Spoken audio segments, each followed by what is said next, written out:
Et voilà. Alors,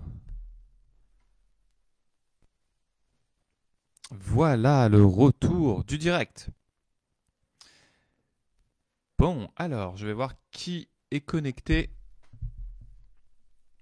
Donc, petit live aujourd'hui, lancé hier soir, décidé hier soir.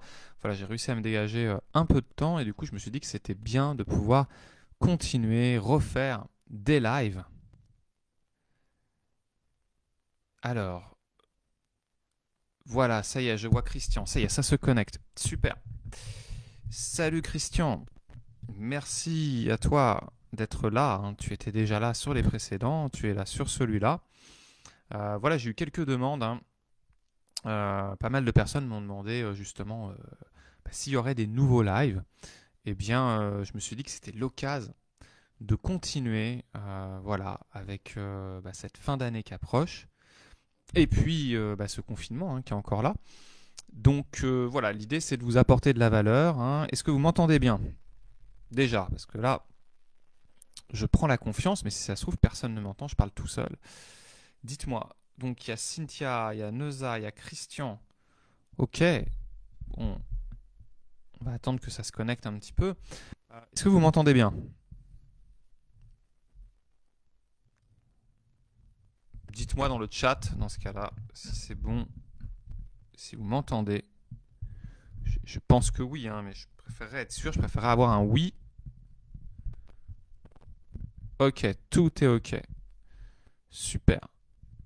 Très très bien. Bon. Alors, aujourd'hui, enfin pas aujourd'hui, mais en fait, je vais faire une série de live et ça va plus être orienté business.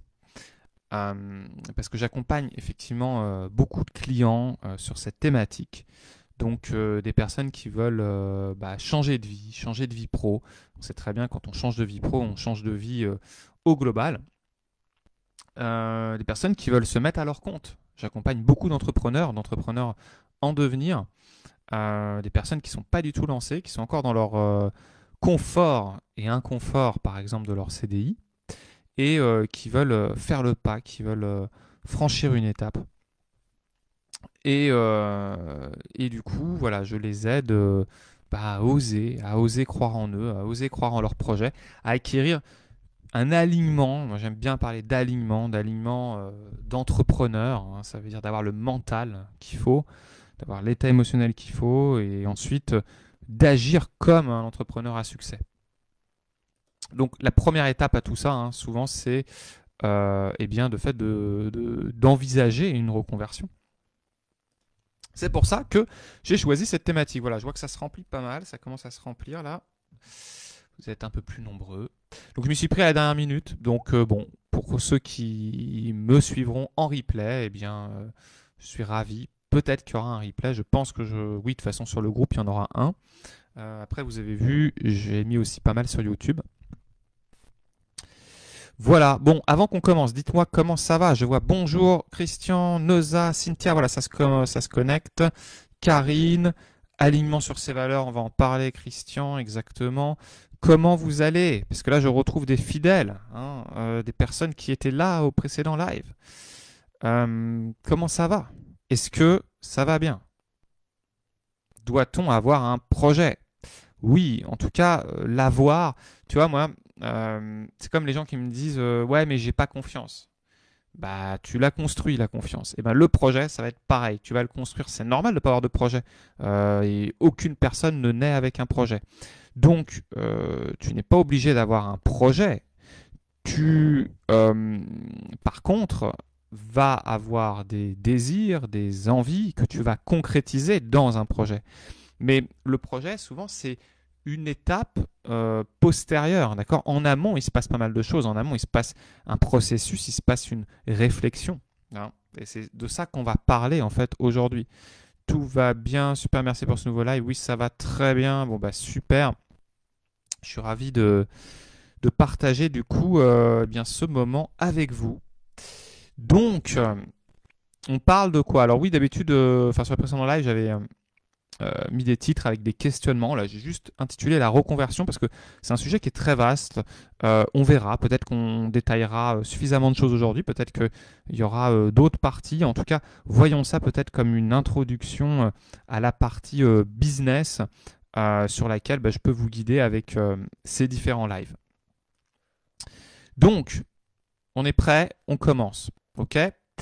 Alors, déjà, on va faire simple. L'idée dans ces lives-là, contrairement aux webinaires qui sont un peu plus techniques, c'est d'être vraiment sur quelque chose d'accessible. Donc, on va pas se prendre la tête, on va se dire que c'est quoi la reconversion. Mettez-moi dans le chat votre définition. Pour moi, la reconversion, c'est tout simplement changer de métier, tout simplement changer d'orientation. C'est à distinguer d'une évolution professionnelle, d'un changement de poste. Changer de poste, quand on est par exemple dans une boîte donnée et qu'on évolue ou qu'on passe manager, c'est pas de la reconversion. Donc une reconversion, il y a quand même une idée qu'on change de métier, on change de compétences, on change de positionnement. Reconversion, moi j'entends un gros changement professionnel. On peut retrouver des similitudes dans le boulot qu'on faisait avant. Souvent, quand on présente son CV et qu'on s'est reconverti et que on veut le présenter bien, on arrive toujours à trouver des liens. Mais voilà, un changement de cap, c'est une reconversion. J'étais commercial et puis je passe, je sais pas, éleveur de chèvres dans la Creuse. Ok, voilà, ça c'est de la reconversion. J'étais commercial pour des voitures, je vendais des voitures et je vends maintenant, je sais pas, des aspirateurs. C'est pas vraiment de la reconversion. Ok, donc moi je parle vraiment d'un grand changement. Salut Gwen, bienvenue. On commence juste avec la définition de la reconversion. Donc voilà, on se le fait simple. C'est ça la reconversion. Un changement, changer de poster. Ouais, voilà, c'est tu changes vraiment de poster, d'orientation. C'est comme ça en tout cas que je vais aborder ce sujet. D'accord ? Donc c'est pas juste une évolution, il y a une idée quand même de remise en question. Quand on se reconvertit, c'est une grande remise en question et souvent, pour avoir accompagné beaucoup de personnes là-dessus, c'est un tout. On se reconvertit quand on change personnellement. D'accord ? C'est pour ça que quand j'accompagne du coup les personnes qui me font confiance sur des sujets de reconversion, sur des sujets professionnels, salut Angélique, bonsoir à toi. On commence tout juste, donc bienvenue. Donc je disais, voilà, quand j'accompagne justement des personnes sur des reconversions, des changements professionnels, moi mon discours c'est de les amener à se transformer, d'accord, à devenir la personne qu'ils ont besoin de devenir pour réussir leur reconversion, réussir leur changement. Donc voilà, c'est quelque chose pour moi qui est global. Voilà. C'est mise à plat des compétences et identification des talents. Tout à fait, Christian.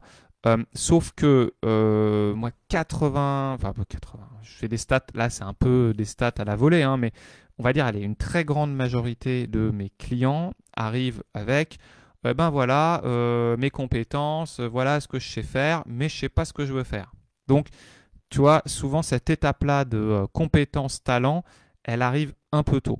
Ce qui est important dans une reconversion pour ne pas se planter, c'est justement de se reconnecter à ce qu'on veut vraiment, d'accord, au-delà de ce qu'on peut. Alors, je parlais du processus. On commence du coup. Je vais juste. Je me suis amusé à imaginer les différentes étapes par lesquelles on passe dans la reconversion. Je l'ai fait par rapport à ma propre expérience et je l'ai fait par rapport aux expériences de mes clients majoritaires. Souvent, ce qui amène une personne à se reconvertir, les toutes premières étapes, les prémices, c'est quoi ? C'est un inconfort. D'accord ? L'inconfort de la situation actuelle. L'inconfort de la situation actuelle, il peut être de plein de façons. Je suis pas confortable parce que je m'ennuie dans mon boulot.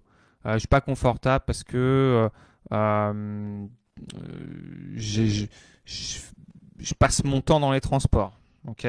Ça peut être lié, vous voyez, ça peut être très direct, l'inconfort, ou plus indirect. Ou je suis inconfortable parce que je fais que bosser et j'ai pas de temps pour ma famille. Vous voyez, quand je vous dis que ça, c'est multiniveau la reconversion, cette thématique-là. C'est très lié. Hein. Je suis pas bien avec ma famille parce que peut-être je suis pas bien dans mon boulot. Je suis pas bien dans mon boulot parce que peut-être je suis pas bien dans ma famille aussi. Mais vous voyez, c'est vraiment pour ça qu'il faut le prendre comme un élément global de l'être. Donc au début, ça commence par de l'inconfort. Hein. C'est souvent ce que j'ai remarqué. Puis l'inconfort, l'être humain, et puis même, je sais pas, on pouvait peut-être l'observer autour de vous, hein, les gens sont quand même assez résistants à l'inconfort. Hein. Il y en a qui restent des années à se plaindre, d'accord?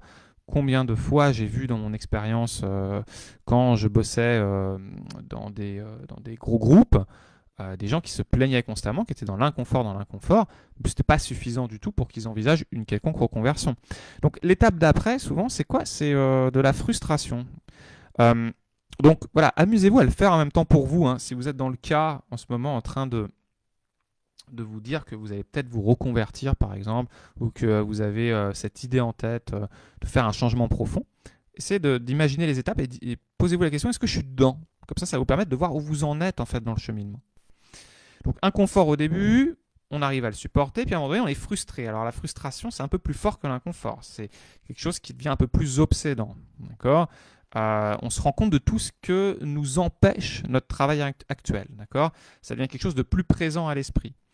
N'hésitez pas dans le chat à faire ouais, moi ça m'est déjà arrivé, moi je me suis déjà senti dans l'inconfort dans mon boulot, moi je me suis déjà senti tellement frustré que ça devenait difficilement supportable. N'hésitez pas à partager. Hein. L'idée, hein, c'est aussi qu'avec ce que je vous livre là, hein, qui est mon expérience pro-perso, vous puissiez vous aussi partager des choses et puis peut-être ça peut créer des déclics. Donc voilà, il y a de l'inconfort, il y a de la frustration. Après, souvent, ce qui se passe quand la frustration elle est bien forte, qu'elle tape bien, hein, vous savez, avant que vous fassiez le burn-out, parce qu'il y en a qui attendent ça hein, pour vraiment avoir une remise en question. Il y a la remise en question. Donc c'est pour ça que l'importance, c'est d'écouter ses émotions, c'est d'écouter son inconfort, c'est d'écouter sa frustration. Imaginez que vous commenciez à écouter votre inconfort dès le départ. Vous n'avez pas besoin de finir en burn-out pour réagir. Voilà Fabien qui nous dit « moi, fatigue et burn-out ». Vous voyez pourquoi Fabien t'a fait de la fatigue et du burn-out? Burn-out, c'est parce que tu n'as pas dû écouter suffisamment ton inconfort et ta frustration. Sinon, tu aurais pu intervenir. Connu de l'inconfort au travail, dit Christian, Karine qui est partie de Paris. Bah ouais, voilà. Donc, Karine, tu as dû écouter cet inconfort, cette frustration et tu es parti. Tu t'es remis en question, tu t'es dit, ok, je change de région. Ensuite, après, les remises en question. Donc, remise en question, c'est mon boulot, comment je peux faire il faudrait peut-être que je change de poste c'est avec mon manager. Enfin voilà, on se pose des questions sur le boulot, sur les gens, sur l'environnement, sur comment on peut s'organiser. Voilà, c'est ça de la remise en question. Puis après, qu'est-ce qu'on fait? On essaye d'ajuster normalement. Hein. Si on se remet en question, là, je vous donne un déroulé logique. C'est des étapes. Il n'y a pas toutes ces étapes forcément, mais essayez de vous dire où je suis là, où est-ce que je me situe. Tentative d'ajustement, c'est bon, allez, je vais essayer de faire moins d'heures. Je vais essayer de changer de poste. Je vais essayer d'en parler à mon N+2 parce que mon N+1, il ne m'écoute pas. Je vais essayer de prendre un peu de recul, je vais faire de la méditation. Hein. Voilà, donc là on a des tentatives d'ajustement où je vais interagir différemment avec mes collègues. Donc voilà, là effectivement se faire coacher à ce moment-là, ça peut être très utile. Si c'est juste, on va dire, de l'inconfort, léger, light, d'accord, sur lequel ça ne remet pas tout en cause. Mais si vous êtes déjà parti bien loin dans de l'inconfort, dans de la frustration, s'ajuster peut être contre-productif puisque s'ajuster peut juste vous permettre de mieux supporter, d'arriver à mieux subir ce que vous vivez. Donc, attention à l'ajustement, c'est très bien, mais souvent, avant une reconversion, avant vraiment la décision de se reconvertir, il y a des tentatives. C'est rare que ouais, ça ne me plaît pas, boum, je m'en vais, je change de boulot, je fais totalement autre chose. Ok. Tentative d'ajustement, ensuite souvent il y a des échecs, hein, on a tenté de s'ajuster. Moi, combien de fois je vois mes clients qui sont pas bien, les clients ils viennent pas, la plupart du temps ils viennent pas me dire moi j'aime reconvertir. Ils me disent moi je suis pas bien dans mon boulot. Et après à force du processus, ils finissent certains par se reconvertir. Donc souvent il y a des échecs. C'est waouh, j'ai essayé ça et puis ça n'a pas marché. J'ai fait un bilan de compétences, mais du coup je sais toujours pas. J'ai changé de poste, mais en fait, je suis encore tombé sur un pervers narcissique. Vous voyez, le genre de truc qui se répète. Donc, ça aussi, ça doit normalement mettre la puce à oreille. Et si vous voyez que malgré des ajustements, malgré des remises en question, vous n'êtes toujours pas heureux dans votre taf, il se profile peut-être une reconversion, une remise en question plus profonde. Hein. Moi, si vous voulez, reconversion, j'ai envie de l'appeler remise en question profonde. Ok. Donc ensuite, souvent, quand ça ne s'ajuste pas, l'inconfort, il augmente. Ça veut dire que vous subissez encore plus. Et là, ça devient compliqué. Donc on essaye à nouveau de trouver des nouvelles idées pour s'en sortir. Je vous le fais vite, hein, vous avez compris les étapes. Mais en fait, ça fait un peu un cercle vicieux. On essaye, ça va pas. On essaye, ça va pas. On essaye, ça va pas. Et puis on commence à imaginer de nouvelles idées, des choses différentes pour s'en sortir. On élargit les possibles. On commence à se dire, mais en fait, faut peut-être que je change de boulot. Ah, mais faut peut-être que je fasse carrément autre chose. Qu'est-ce qui vient à ce moment-là pour ceux qui l'ont vécu? Hein, Christian nous avait dit qu'il avait déjà vécu de l'inconfort. Karine qui est partie de Paris. Eh ben, quand à un moment donné, on commence à avoir des nouvelles idées pour s'en sortir, qu'on se dit waouh, mais je pourrais faire totalement autre chose.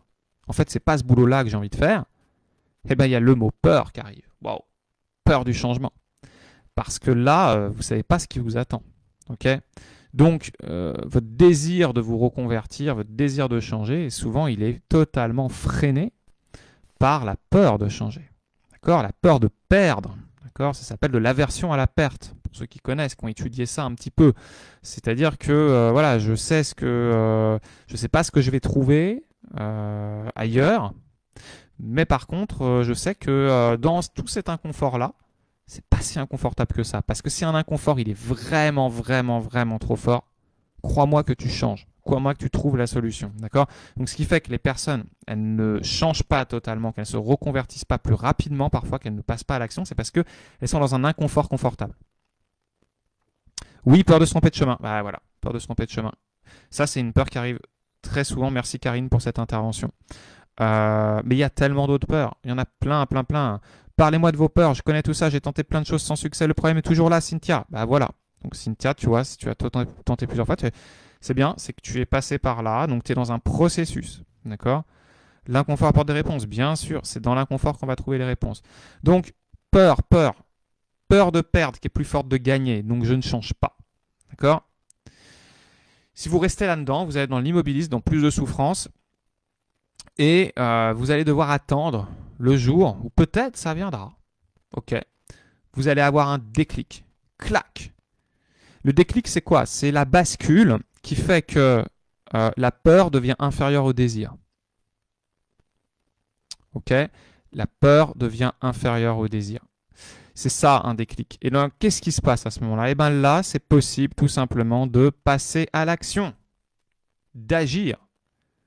C'est pour ça que quand vous êtes dans cet état-là, se faire aider, d'accord, par un coach, un thérapeute ou dans un premier temps par des amis, de la famille, d'en parler un petit peu, ça peut vous faire énormément de bien parce que les personnes peuvent vous poser des questions qui vont vous faire réagir. Et c'est d'ailleurs le métier d'un coach. Moi, mon but quand j'ai quelqu'un qui est dans ce tourbillon-là, c'est de lui poser des questions qui ne se posent pas d'habitude et que, clac, on bascule de désir plus fort que peur.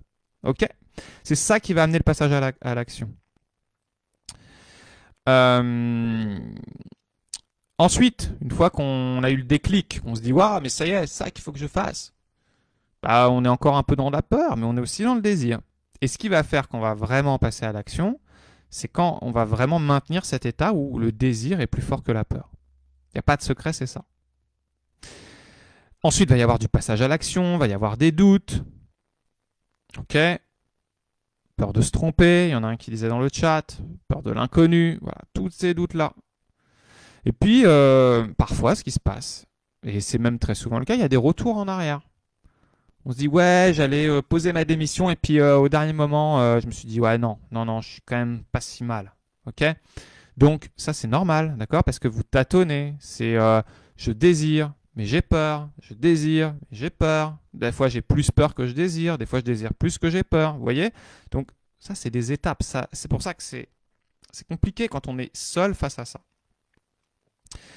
Et après, qu'est-ce qui se passe? Bah, une fois que vous avez traversé ces doutes, vous allez être dans le plaisir de créer du changement, le plaisir de, par exemple, vous faire aider dans votre projet, le plaisir de monter quelque chose avec un ami, de commencer à y réfléchir, le plaisir de vous projeter dans un autre environnement, dans un autre boulot, le plaisir d'imaginer un autre quotidien. Et c'est là où vraiment, quand vous allez entretenir ça, ça va être beaucoup plus simple. Donc, au bout d'un moment, vous allez passer dans de la satisfaction, vous allez ressentir un sentiment de liberté. Vous voyez que, en fait, ça s'annonce plutôt bien par la suite, une fois que le déclic a eu lieu, une fois que le désir a commencé à être supérieur. Je n'ai jamais pensé à changer de cadre, mais effectivement, l'ennui et l'inconfort est là.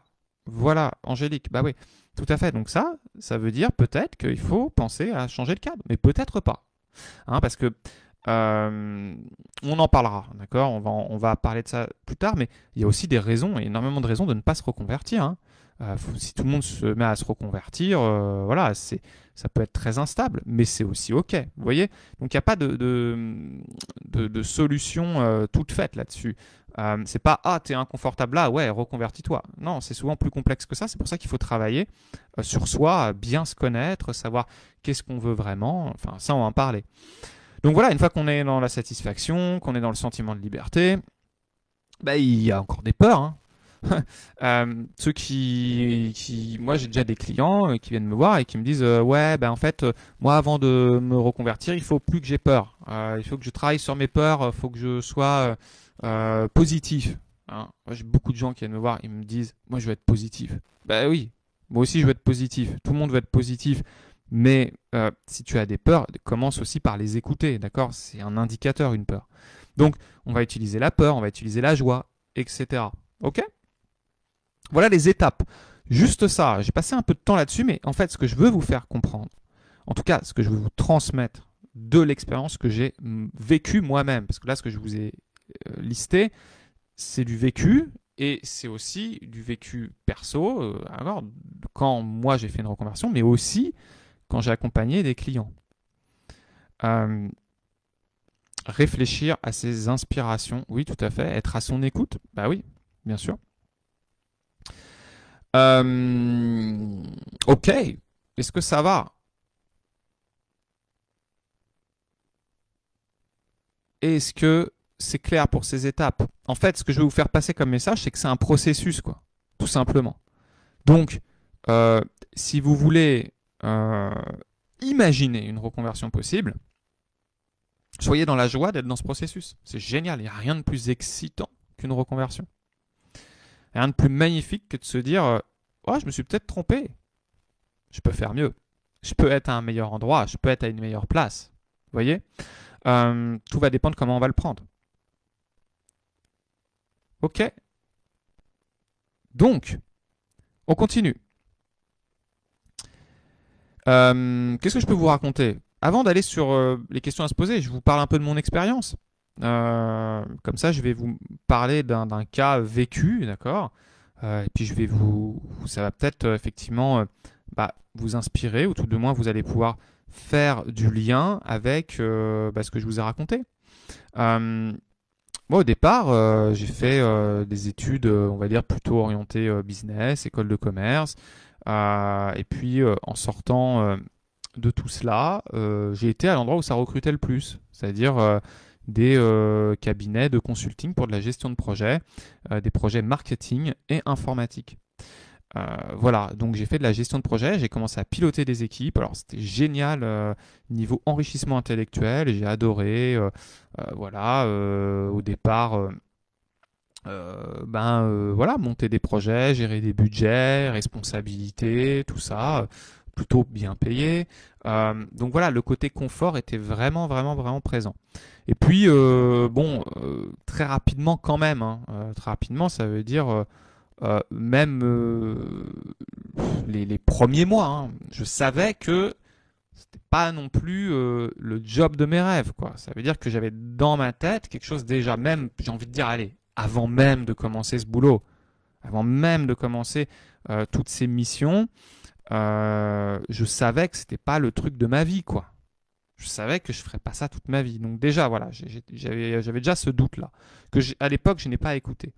Donc il y a déjà un truc qui trottait. Et puis j'ai fait des missions dans des grands groupes. J'étais chez Bouygues, chez Renault, Société Générale. Euh, des missions plus ou moins intéressantes, des ambiances plus ou moins bonnes. Et puis j'ai commencé à me sentir de plus en plus, on va dire, en conflit avec mes valeurs. D'accord.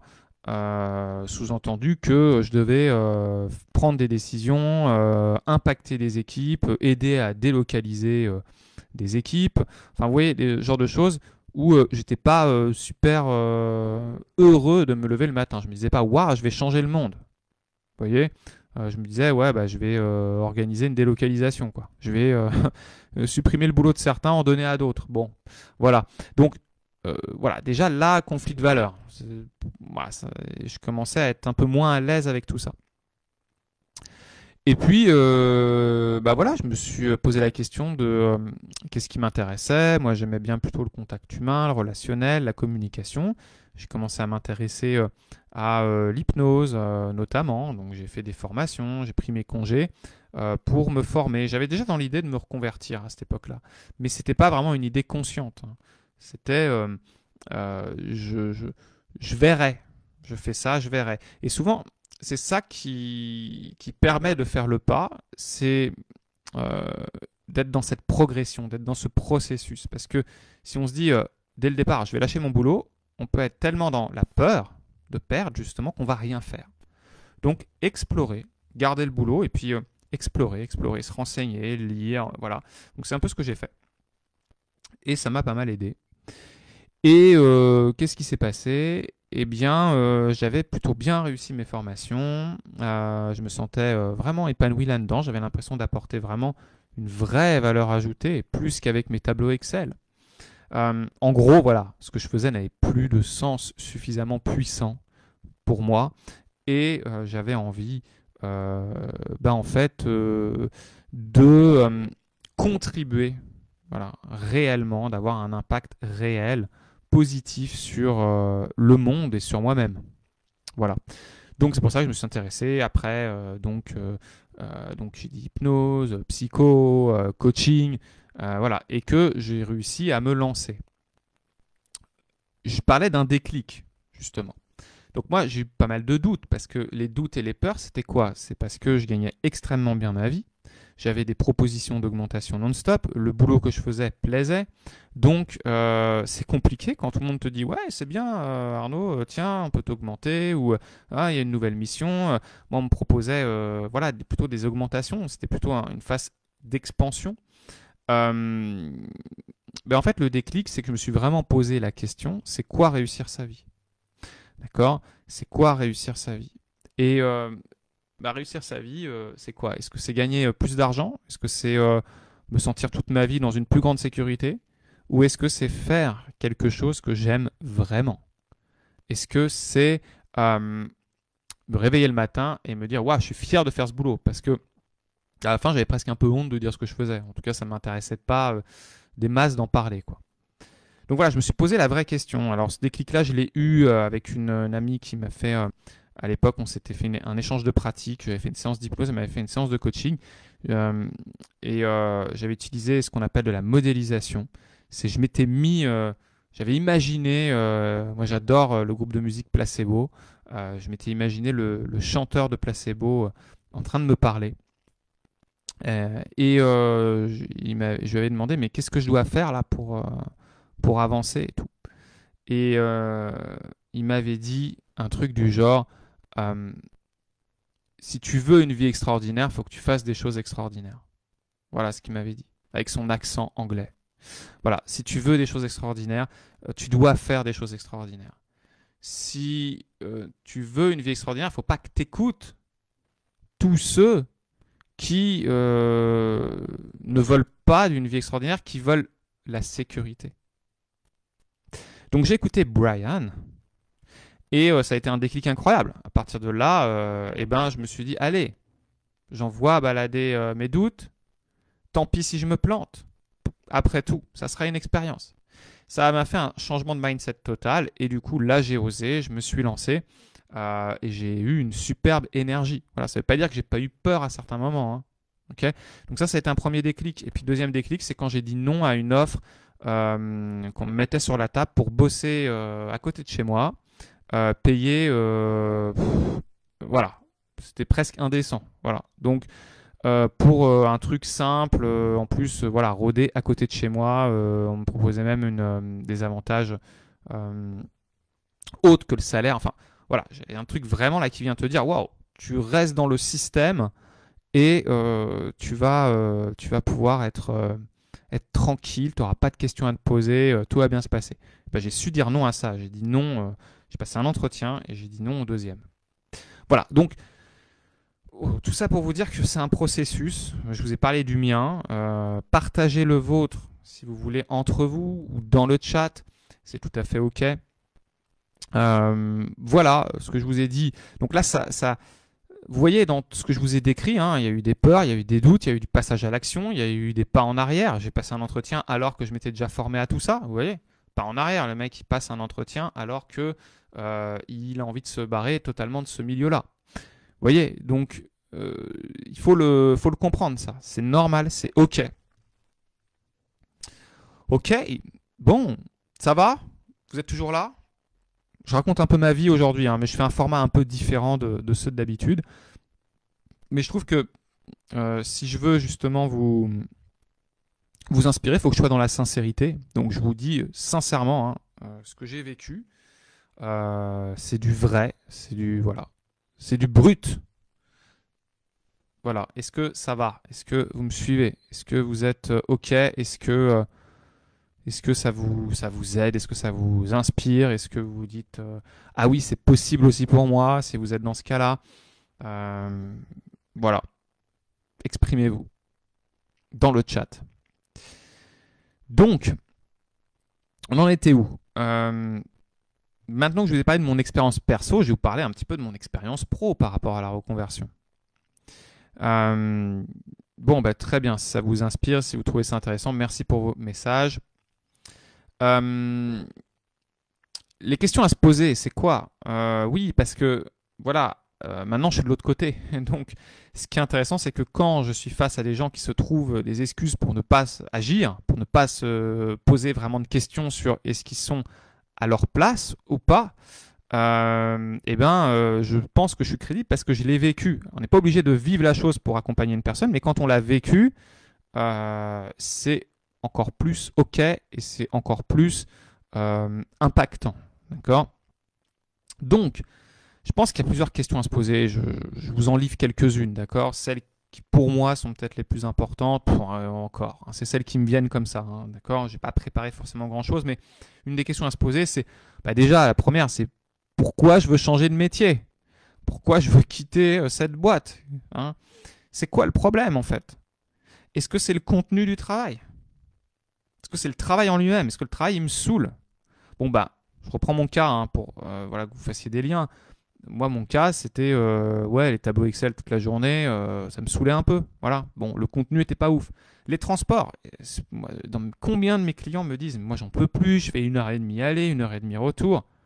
Waouh, je comprends que t'en peux plus. C'est peut-être pas un problème avec ton boulot, en fait. C'est peut-être juste un problème avec tes transports. Donc, vous voyez, de savoir qu'est-ce qui fait que je veux changer de métier, mais précisément, c'est pas juste de j'en ai marre de ce boulot, parce que parfois, pour avoir la vraie raison, il faut vraiment, vraiment, vraiment creuser. Hein. J'ai des clients qui me livrent pas ça tout de suite. Vous voyez, au début, c'est ouais, j'en ai marre, mon chef, c'est un connard. Hein. Voilà, c'est comme ça au début. Mais en fait, non, mais vraiment, le vrai truc là qui te fait dire que tu veux pas juste changer de chef, mais que tu veux carrément te reconvertir, changer totalement de secteur, c'est quoi? Donc, contenu du travail, transport, charge de travail. Les gens qui disent waouh, j'en peux plus, j'ai trop de boulot. L'ambiance, j'ai une ambiance de merde au boulot. Bon, l'ambiance, je l'ai déjà dit ici, hein, on est plusieurs pour la mettre. Donc s'il y a une ambiance de merde, qu'est-ce que tu fais toi pour la mettre? Vous voyez, il y a des questions à se poser là-dessus. Ou si tu la mets pas l'ambiance, qu'est-ce qui fait que tu la mettes pas? Okay. Moi, par exemple, dernière mission, j'avais pas envie de mettre l'ambiance parce que j'étais ailleurs dans ma tête, tout simplement. C'est quoi? Ça peut être de la déception par rapport à une évolution actuelle ou une évolution future espérée. J'ai pas eu mon augmentation, je me barre, ce milieu il est pas fait pour moi. Ça peut être une raison, mais si c'est que ça, est-ce qu'il y a besoin de se reconvertir? C'est une vraie question. Vous voyez, c'est pas pour dire qu'il y en a des plus importantes que d'autres, mais souvent, hein, quand on fait quand une personne va être à l'aise à l'idée de se reconvertir, donc de changer, de faire un virage à 360, il va y avoir plusieurs raisons quand même. En général, c'est pas qu'un seul truc. Si c'est qu'un seul truc, en général, on tient et puis on se dit oh, c'est pas si mal. Vous voyez. Donc souvent, il y a une frustration, il y a un blocage qui peut être lié aussi à une opportunité extérieure. C'est pas forcément que des freins. C'est ouais, en ce moment, il y a un truc qui m'intéresse vachement. Il y a un nouveau business et je me lancerai bien là-dedans. Ouais, ça peut arriver. J'ai un client récemment qui envisage une reconversion pour ça. Il est plutôt bien là où il est. D'accord. Alors, il y a deux choses. Pour lui, c'est qu'il est bien, mais en même temps, il n'y a pas assez de challenge. Et là, il a une idée de business où il se dit, ouais, il y a un challenge. Lui, ce qui l'excite, c'est je peux peut-être me planter. Vous voyez, c'est assez intéressant quand même. Donc, prenez peut-être juste cette idée, c'est possible d'être excité à l'idée de se planter quelque part. Pourquoi pas. Donc, vous voyez, ça peut être un désir puissant, ça peut être un bouleversement dans sa vie. Beaucoup de personnes, j'ai accompagné une cliente récemment aussi sur ce sujet, et c'était assez hallucinant. Elle avait perdu quelqu'un de très proche. Et quand on en parle, première séance, elle m'en parle, mais en mode ouais, bah ça va. Enfin, ouais, cette personne, visiblement, vous étiez proche et tout. Ouais, ça va, mais en fait, moi, je veux partir de mon boulot. Ok, d'accord, très bien. Bon, j'étais pas contrarié au début, dans le sens, j'avais entendu le truc, mais je me suis dit, très bien, on va aller voir qu'est-ce qu'elle veut.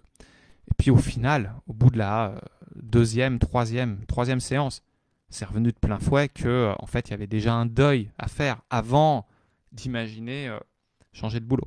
D'accord. Donc, vous voyez, un bouleversement dans la vie, totalement pas lié au travail, pas besoin que ça soit lié, un bouleversement, un deuil, une disparition, je ne sais pas, une maladie, un souci de santé, ça peut en fait chambouler totalement le sens de vos priorités. Ok. Juste de se rappeler qu'on est mortel.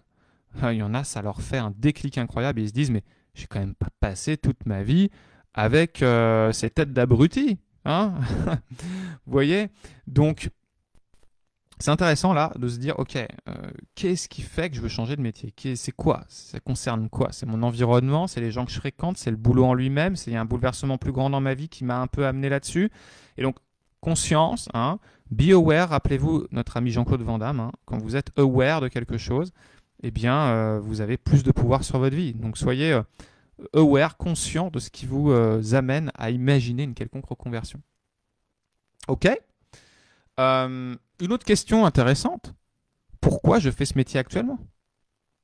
Ben ouais, vous n'êtes pas atterri, vous n'avez pas atterri par hasard comptable, pas par hasard médecin, ok, pas par hasard, je sais pas, prenez n'importe quel métier, il n'y a pas de hasard. C'est le fruit d'un parcours quand même, à moins vraiment qu'on vous ait catapulté et qu'on vous ait pas laissé le choix, mais c'est important quand même de savoir qu'est-ce qui vous a amené là. Si vous savez qu'est-ce qui vous a amené là, vous allez révéler quels étaient vos besoins de l'époque. Super important de connaître ces besoins de l'époque. Parce que les besoins de l'époque, il y a des fortes chances quand même qu'ils soient encore un peu là. Donc si on est juste en train de les négliger, ça va être dur. Typiquement, allez, je vous le dis, mais 80% des gens, ils sont dans une voie qui ne leur plaît pas parce qu'ils ont écouté papa, maman, parce que ils ont voulu gagner de l'argent, parce que c'était la sécurité, sécurité, sécurité. Ils pensaient que la sécurité se jouait dans un boulot stable, CDI. Sauf que ça les met en insécurité émotionnelle. Elle est où la sécurité? Elle n'y est pas. Vous voyez? Ou en tout cas, elle est sur un niveau matériel, mais elle n'est pas sur un niveau émotionnel et spirituel. Donc pourquoi je fais ce métier actuellement? J'ai suivi le désir des autres, les parents, l'influence plus subtile. J'ai eu un parcours logique. Vous voyez, moi quand je vous ai raconté mon histoire, j'ai dit quoi? Si je m'auto-analyse, je vous ai dit, bah ouais, j'ai fait une école de commerce, puis après j'étais là où ça gagnait bien. Voilà. Parcours logique. J'ai avancé en mode un peu méduse. Faut bien trouver un boulot, quoi. Ok, au début. Ça peut être un souci plus émotionnel. J'ai vraiment pas confiance en moi et donc je reste dans un boulot qui me paraît accessible, par exemple. Okay, le choix de la sécurité. Je choisis la sécurité, j'ai pas envie de me poser de questions et donc je fais un boulot easy ou du moins bien payé et voilà, et je suis là et je subis juste ma journée. Mais c'est pas un problème si c'est vraiment assumé. Il y a des personnes, moi ça m'est déjà arrivé dans mes accompagnements, la personne elle vient pour se reconvertir, elle me dit moi je veux me reconvertir, on travaille profondément et à la fin elle dit non mais en fait moi ce que je veux c'est me lever le matin, enfiler mon costume et être en sécurité et avoir l'argent qui tombe à la fin du mois. Je ne veux pas me poser de questions là-dessus. Est-ce que c'est une peur qu'il faut dépasser? Ça peut être une peur qu'il faut dépasser ou est-ce que c'est un choix? Voilà. Donc l'important c'est vraiment d'être connecté à son cœur, d'être connecté à ses tripes et de savoir pourquoi. Pourquoi on choisit ça plutôt qu'autre chose. On va en parler dans le chat, je vois ce que vous mettez, travailler son pourquoi, l'ouverture d'esprit totale, oui, le pourquoi, effectivement, c'est super important. Mais oui, là, c'est le pourquoi je fais ce métier actuellement. Donc c'est un choix, ça peut être aussi...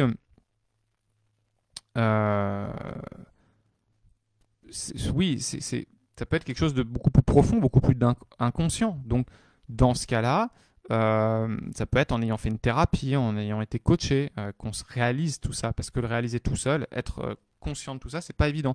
Moi, j'ai beaucoup de clients qui me disent, bah voilà, j'ai fini ma psychanalyse et puis il en est sorti que, en fait, j'étais pas à ma place, nanani, nanana. Bon, bah d'accord, très bien. Vous voyez, c'est un processus, hein, c'est ça le truc. Un processus qui peut se faire rapidement quand on est aidé, particulièrement, mais qui peut se faire aussi dans la longueur. Hein. C'est OK. Ensuite, la question, c'est quoi? C'est qu'est-ce qui est le plus important aujourd'hui à mes yeux? Et là, il y a deux notions. Deux notions. Qu'est-ce qui est le plus important? C'est quoi? C'est quelles sont mes valeurs et quels sont mes besoins. Je ne pourrais pas, pour un souci de temps, rentrer dans qu'est-ce que c'est que les valeurs précisément, qu'est-ce que c'est que les besoins. Valeurs, c'est qu'est-ce qu'on a envie d'incarner. Besoin, c'est de quoi j'ai besoin pour me rendre heureux. Qu'est-ce que j'ai besoin d'avoir dans ma vie? C'est ça le besoin. Ok? Et les valeurs, il faut vraiment les distinguer des moyens. Une valeur, c'est pas un moyen. Quand on vous dit l'argent, en général, c'est pas une valeur. Quand on vous dit la famille, c'est pas une valeur. C'est souvent un moyen. La famille permet de vivre de la joie, du partage. L'argent permet de vivre la sécurité, la liberté. Vous voyez?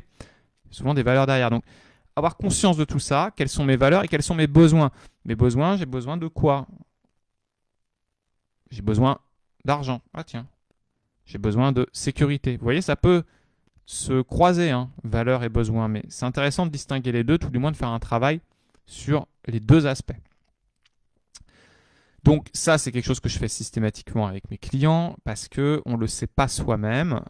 C'est difficile. Si je vous demande c'est quoi vos valeurs, vous allez me dire des trucs rapido comme ça et vous allez même y croire alors qu'en fait, si on creuse vraiment, c'est pas forcément ça vos valeurs vraiment profondes, en tout cas celles qui vous animent. Hein, parce qu'une valeur, ça ne se définit pas à la Miss France. Hein, c'est pas ouais, moi j'aime la paix dans le monde. C'est pas une valeur ça. D'accord? Une valeur, c'est ouais, ok, d'accord, tu aimes la paix dans le monde, mais tu fais quoi au quotidien? Comment tu l'incarnes cette valeur? Ou comment tu veux l'incarner? Ah bah voilà, moi ma valeur de paix dans le monde, je veux l'incarner dans mon métier je sais pas, construisant je sais pas, des appareils qui enlèvent les mines antipersonnelles, par exemple. Ah d'accord, donc là tu as mis ta valeur au centre de ta vie. Ouais, ma valeur de paix dans le monde, ma valeur de protection des plus faibles. J'en sais rien, je vous donne un exemple au hasard. Vous voyez? Donc c'est quelle valeur j'ai envie d'incarner, c'est pas quelles sont mes valeurs en vrai. Hein. C'est quelle valeur j'ai envie d'incarner. Une valeur, si elle est vraiment forte, vous êtes prêt à mourir pour. Hein. Ok? Donc, c'est pour ça que c'est important de les connaître et de savoir jusqu'où on est prêt à aller pour ces valeurs et quels besoins on a envie de servir. Souvent dans la reconversion, les besoins qui s'affrontent, c'est le besoin de sécurité et le besoin d'insécurité. On appelle ça le besoin d'être sûr, la certitude et l'incertitude. D'accord? L'incertitude, c'est les changements. C'est j'ai besoin de piment dans ma vie, j'ai besoin d'épices. D'accord? Et puis la sécurité, c'est j'ai besoin de connu. Vous voyez, on oscille entre ces deux-là. Pour faire un travail complet, travailler sur son pourquoi, il faut aller au niveau spirituel. Ça veut dire à quoi je me connecte au-delà de ces besoins-là. Ok? Ça va, je vois que ça y est, je suis encore parti en vrille, j'étais très rapide sur tous ces sujets. Voilà, je vais vous donner des clés, des pistes, hein, c'est l'idée de ces lives. Voilà, l'idée c'est que ça vous inspire, que ça ouvre les possibles. Vous me dites si ça va trop vite. Est-ce que ça va? On continue avec deux, trois questions. Encore une question importante qu'il faut se poser quand on sent que on est peut-être en période à se demander si on se reconvertirait pas. Dites-moi si ça va. C'est yes. Dites oui. Je sais qu'il y a un petit décalage, donc je vous laisse dire oui. Pourquoi l'ancien métier et pourquoi le nouveau? Bah ouais, en gros. Hein. Ok, qu'est-ce qui est important? Valeur, besoin. Ensuite, le sens d'avoir un grand why, un grand pourquoi. Pourquoi je fais ça? Là, moi, j'ai envie de poser cette question-là, c'est qu'est-ce que vient servir ma reconversion? Elle sert à quoi ma reconversion?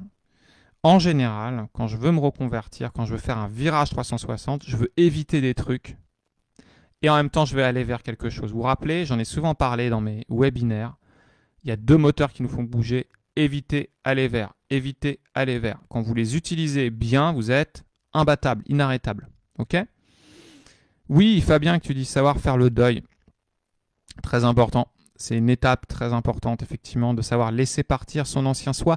Et souvent, très souvent, ça ne se fait pas au moment de la reconversion. Ça se fait un peu plus tard. Parce qu'on a besoin d'éprouver notre nouveau nous pour être suffisamment rassuré et laisser partir l'ancien. Voilà. C'est souvent comme ça que j'ai remarqué dans mes accompagnements que ça se passait. Et je l'ai vécu moi-même quand j'ai commencé. Voilà. Alors, éviter, aller vers. Éviter, c'est quand je veux vraiment sortir de la situation actuelle. Genre, mon boulot est tellement chiant, tellement frustrant, j'ai tellement mauvaise ambiance que il faut que je me barre de ça. Donc ça, c'est j'évite. La question à se poser quand on imagine une reconversion, c'est quoi? C'est est-ce que le moyen reconversion est adapté? Est-ce que c'est proportionnel? Est-ce que c'est raisonné? En gros, la reconversion, c'est quoi? Je prends une métaphore, c'est un bazooka. D'accord? Mais peut-être que votre problème, en tout cas, ce qui vous pose problème, il peut être réglé avec, je ne sais pas, un bâton. Vous n'avez peut-être pas besoin d'un bazooka, vous avez peut-être besoin juste d'un bâton. Donc, vous voyez, l'important c'est de se dire, est-ce que là, je ne suis pas en train de me dire que je vais me reconvertir pour, en fait, il y a juste un truc à régler dans mon boulot et ça va mieux et j'ai plus besoin. C'est pour ça que c'est important d'être vraiment au clair avec ses valeurs, ses besoins. Ça, c'est quelque chose qu'on retrouve souvent dans les déménagements. Vous voyez, les gens qui partent, ils sont par exemple à Paris et puis ils partent en province. Je ne dis pas que c'est tout le temps le cas, hein, mais ça arrive souvent. En fait, ils disent ouais, bah, j'ai besoin de nature, j'ai besoin de m'aérer, j'ai besoin de me reconnecter à la terre, tout ça, d'avoir moins de bruit, plus de calme. Et en fait, ils changent totalement leur vie, d'accord? Ils déménagent, etc. Et en fait, une fois déménagés, ils s'ennuient ou alors ils se rendent compte que c'est pas mieux et que c'est pas aussi bien que ce qu'ils espéraient. Parfois, pour ces gens-là, hein, juste avoir une résidence secondaire, se faire des week-ends de temps en temps, ailleurs, s'aérer aurait été suffisant. Vous voyez, c'est ça que je veux dire. Donc, il faut se dire que est-ce que ce qu'on se pose comme question sur est-ce que je me reconvertirais bien, est-ce que c'est proportionnel ou est-ce que c'est juste en fait, il y a un paramètre à régler qui donne l'impression que tout déconne. Vous voyez, parfois on a l'impression que tout déconne, mais en fait non, c'est juste que il y a un point à changer. C'est peut-être le boss qui a dégoûté du métier. Vous voyez, c'est peut-être pas le métier en tant que tel. Ok, ça je le vois souvent dans mes clients. Alors je vois qu'il y a des questions. Comment faire le deuil? Il faut se laisser du temps, respecter les étapes. Comment connaître ses valeurs, nous dit Karine. Le mieux, c'est de se faire aider parce que tu vas avoir un effet miroir. La personne va te poser les bonnes questions. Comment tu peux toi-même le faire? C'est te faire une liste de qu'est-ce qui est important pour toi. Mais il faut que tu le fasses si tu veux vraiment que ça marche, il faut que tu le fasses en te connectant à ton cœur, en te connectant à tes émotions. Les valeurs, ça ne doit pas être dans ta tête. C'est juste dans ta tête, euh, voilà, c'est de la bonne conscience, quoi. D'accord? Tu vas Une valeur, ça doit vraiment te prendre aux tripes. Normalement, une valeur, ça te fait réagir. Corporellement, ça se voit quand tu es connecté à une valeur. Ok? Une valeur, c'est pas ouais, bah en fait, j'aime bien la liberté. Si tu me dis ça comme ça, c'est pas une valeur. Si tu me dis waouh, mais moi, je me battrais pour la liberté. Moi, ce que j'aime dans la vie, c'est être libre, c'est être les cheveux au vent, faire ce que je veux quand j'ai envie. Ouais, d'accord. Là, tu es peut-être sur une valeur. Tu vois? Donc, allez, je vous donne des exemples de clients qui ont vécu ça, qui ont vécu des choses comme ça. Qu'est-ce que je peux prendre comme exemple? Parce que j'en ai beaucoup qui font le pas, qui sautent le pas. Il y en a d'autres aussi qui, au final, se disent, bah non, c'est pas ça que je veux. Euh, ouais, tiens, un client qui voulait quitter sa boîte d'informatique, il me dit, moi, j'en ai marre de l'informatique. En plus, je suis qu'avec des cons. Et puis, le boulot, il est un peu chiant, nanani, nanana. On creuse, on creuse, on creuse, on creuse. On se rend compte qu'en fait, le truc qui l'épuise, qui le rend mal à ce point et qui l'empêche de supporter les remontrances ou les observations de son boss, qui le met à cran, c'est ses 1 heure de transport aller, 1h30 de transport retour. Le jour où il s'est réorganisé, où il a demandé 3 jours de télétravail au lieu de se taper ses transports non-stop, bah, il m'a dit, je retrouve du sens à mon boulot, j'aime de nouveau mon travail, je me sens à nouveau épanoui. Et il a par la suite quitté sa boîte, mais ça allait déjà mieux quand il a quitté sa boîte. Et il a quitté sa boîte pour une autre boîte parce que finalement il se disait, ouais, en fait j'aime bien ce boulot. Vous voyez? Ça, c'est un exemple qui vous montre que c'est pas parce que vous êtes mal que c'est forcément une reconversion. Euh,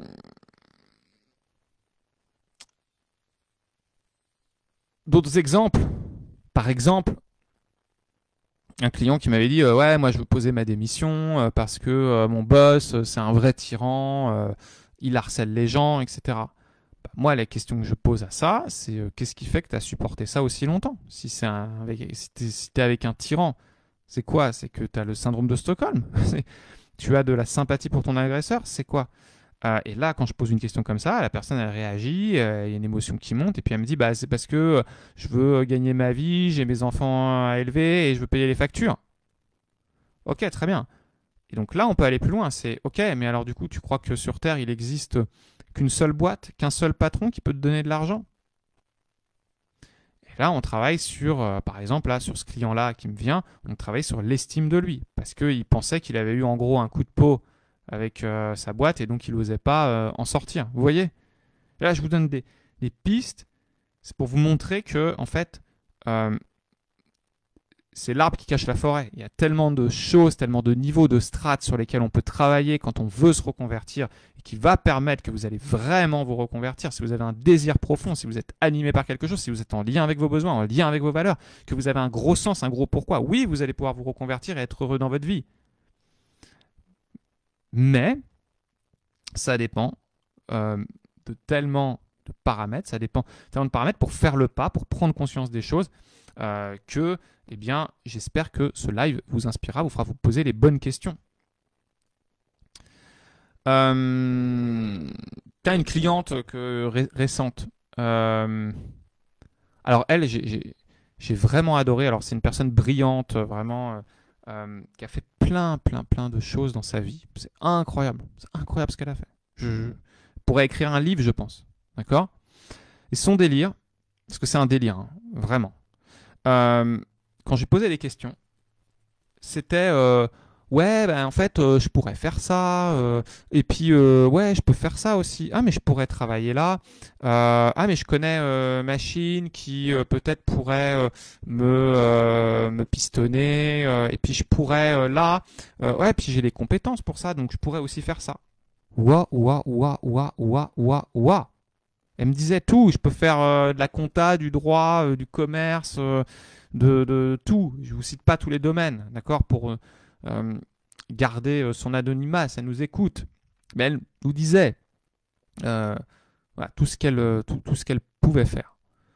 Et donc j'ai dû insister lourdement pour dès qu'elle me disait je peux, je lui disais mais arrête. C'est quoi? C'est je veux. Qu'est-ce que tu veux faire? Et je peux vous jurer qu'elle ne s'était jamais, jamais vraiment posé la question. C'était je peux, je peux. Donc elle chopait toutes les opportunités, alors brillamment, brillamment, puisqu'elle réussissait toutes ses expériences. Mais le je veux, jamais elle s'est autorisée à se poser vraiment la question. Et j'ai pas dû, ça s'est pas fait en une séance pour qu'elle se ressente là-dessus. Je peux vous dire qu'au bout d'un moment, elle a fini par se recentrer là-dessus. Et là, elle m'a l'air plutôt bien orientée sur ce qu'elle veut faire et non ce qu'elle peut faire. Parce que du coup, elle n'avait pas de sens vraiment. Elle ne trouvait pas de sens vraiment à la suite de sa vie professionnellement. Parce qu'elle était dans le je peux. Vous voyez, on change un mot, tout change. C'est incroyable. Incroyable. Ça vous parle ça? Le je peux, je veux? Dites-moi. Dites oui dans le chat. Si vous avez tendance à vous demander, ouais, je pourrais faire ci, je pourrais faire ça. En tout cas, ce biais-là, je l'ai pas mal observé chez des clients. Donc avant d'aller faire ton bilan de compétences, pour savoir ce que tu peux faire, pose-toi la question de qu'est-ce que tu veux faire. C'est plus intéressant. Parce que c'est un biais, ça. Ok, je vous parle de biais, quelques biais. Ok, les biais cognitifs, c'est les choses qu'on se raconte à soi-même, c'est les mensonges qu'on se raconte.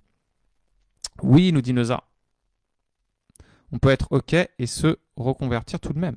Bah oui, bien sûr. On peut être ok. Les biais, il y a des biais qui apparaissent souvent dans la thématique de la reconversion.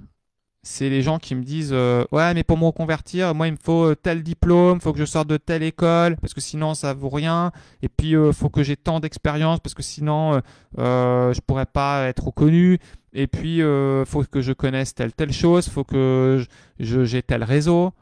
Ok, ça c'est un biais de fausse contrainte, ça veut dire que tu te mets toi-même des barrières, tu es en train de te saboter à te dire qu'il faut ci, qu'il faut ça, qu'il faut ça. Essaye de trouver des raccourcis si ça paraît tant difficile que ça. Et après, c'est si effectivement il faut ça, est-ce que tu es prêt à le faire? Mais ne commence pas à te dire que tu ne peux pas te reconvertir, tu ne peux pas avoir une vie merveilleuse dans quelque chose qui te passionne, quelque chose qui t'anime, si tu te mets des barrières. Ok. D'autres biais, je vous donne des biais comme ça, hein, des biais cognitifs qu'on retrouve souvent, c'est l'inférence arbitraire. L'inférence, c'est tu confonds le processus et le résultat, par exemple. C'est la personne qui va dire, voilà, elle se projette de manière assez sombre, genre je vais gagner moins d'argent, je vais moins gagner ma vie. Bah, peut-être qu'à un moment donné, dans ta reconversion, dans le processus, tu vas moins gagner ta vie, mais c'est pas forcément quelque chose d'inéluctable. Ça peut changer, et c'est même pas sûr d'ailleurs que tu gagnes moins ta vie si tu t'y prends bien. La question à te poser, c'est comment je peux assurer ma sécurité et me reconvertir. Comment je peux me reconvertir et avoir un business fructueux. Moi, c'est comme ça que j'accompagne mes clients. Je ne laisse pas plonger mes clients en mode ouais, on s'en fout de la sécurité, c'est pas grave, etc. Mais non, non, parce que ça tient, la personne, elle va être emballée 3 jours, une semaine. Mais un mois après, elle va pleurer parce qu'elle va se dire waouh, j'aurais dû peut-être penser à ma sécurité. Donc, on tient ça en compte. C'est comment tu peux construire un business dans lequel tu te sens en sécurité. Par contre, tu ne vas pas tout miser sur la sécurité. Tu ne vas pas être un obsédé de la sécurité. Tu vas aussi satisfaire ton besoin d'incertitude. Ça va?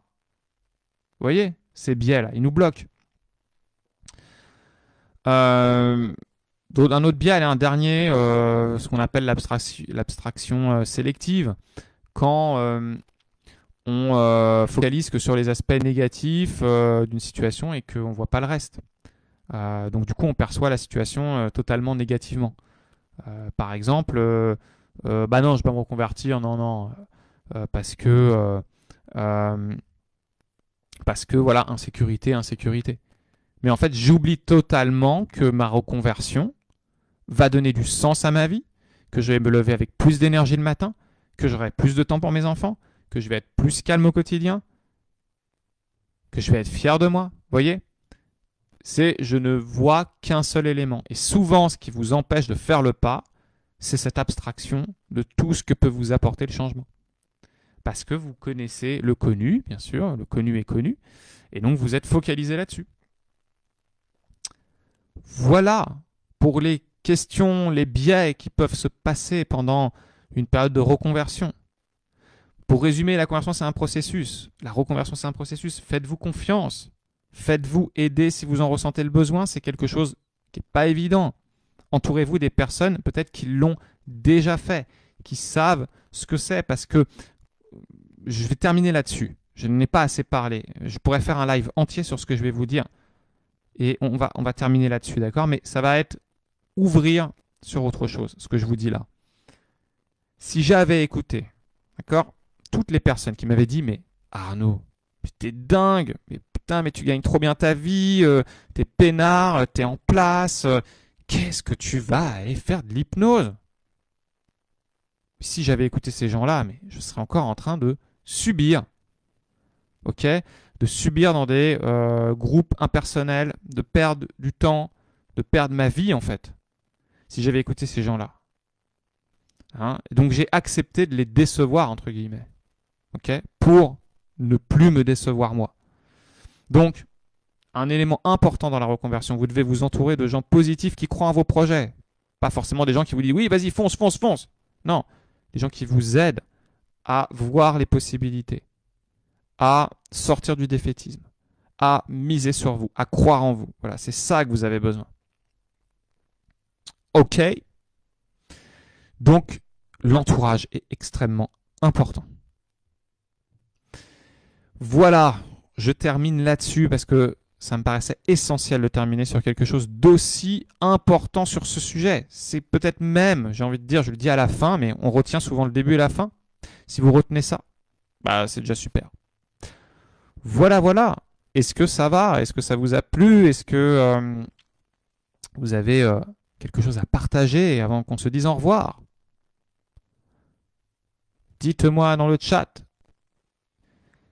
Est-ce que ce Facebook Live orienté business vous a plu?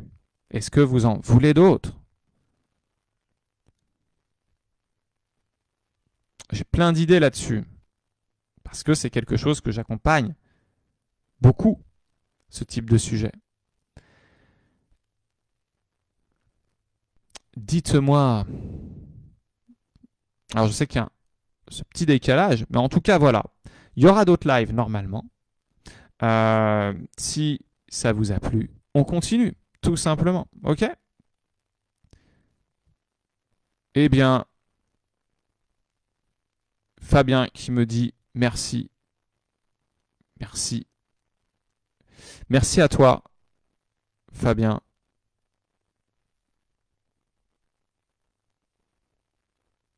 Alors, je ne sais pas à qui tu parles. Tu dis merci Mathieu. Moi, c'est Arnaud. Oui, d'autres lives sur ce sujet seraient bienvenus. Avec plaisir. Top. Ok, ok. Eh bien, amusez-vous, profitez. Et puis, je vous dis du coup, à très vite. Salut, je vous tiens au courant pour les prochains. Salut, salut.